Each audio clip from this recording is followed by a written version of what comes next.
Welcome to our Web Extra. Now we have Governor Evers joining us. You talked about youth vaping in your State of the State. What do you plan to do about that coming up this year? Well, we have to, first of all, get legislation in place that allows, like our Department of Health Services, to be able to declare health emergencies and allow us to maybe be active before we seek legislation in not only vaping but in other areas. But first of all, it's all about education, and I'd like to see vaping being considered the same as cigarettes on campuses, high school campuses across the state, and that they're not allowed.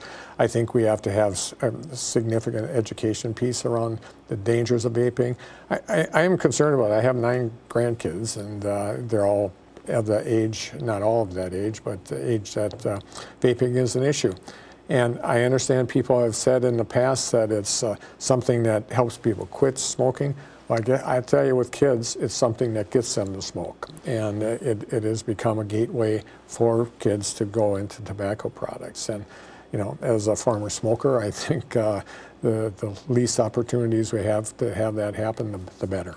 And I've gotten pushback sometimes on even some of the stories we do about vaping, where people will say, you're pushing this out of proportion, it's not that big of a deal. Oh, it is a deal, absolutely. When you have a 200 or 100% increase in vaping activity by kids, that's a problem. I mean, how can we, yes, is it the deaths that happened?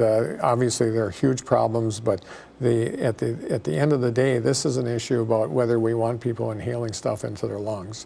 And kids are increasingly using these products, and it is becoming a gateway for tobacco use. And that's just something as a society we have to be concerned about. So we're working hard. A lot of it's going to be about education, though. While we have you here, I just want to ask you a few more things. I know you said in the past that you wouldn't endorse anyone for the Democratic presidential primary. Have you changed your mind on that now that it's getting closer? No, not at all. Why not? I think we need to we want as many people coming to the Wisconsin primary as possible, and coming to Wisconsin and meeting the voters and being part of the process. And so I don't even want to interfere with that. I'll be glad to meet with any candidate and introduce them, but I'm not going to be involved in that. It's an important race. People in Wisconsin are going to play a huge role, not only in the primary, but obviously with the convention coming to Milwaukee. What do you think about how the race is shaping up so far? It's fascinating. I think it's good that Wisconsin, or that the Democratic Party has a big tent. It's getting smaller, but I'm encouraging candidates to really consider Wisconsinites and the issues that they want, that they're interested in. I believe that Wisconsinites are really pragmatic people, and that's one of the reasons, frankly, they elected me as governor. And so I'm encouraging pragmatism with all the candidates. And the last thing I think a candidate last thing they should do is dig themselves in a hole too deep in a primary that they can't dig out of during a general election.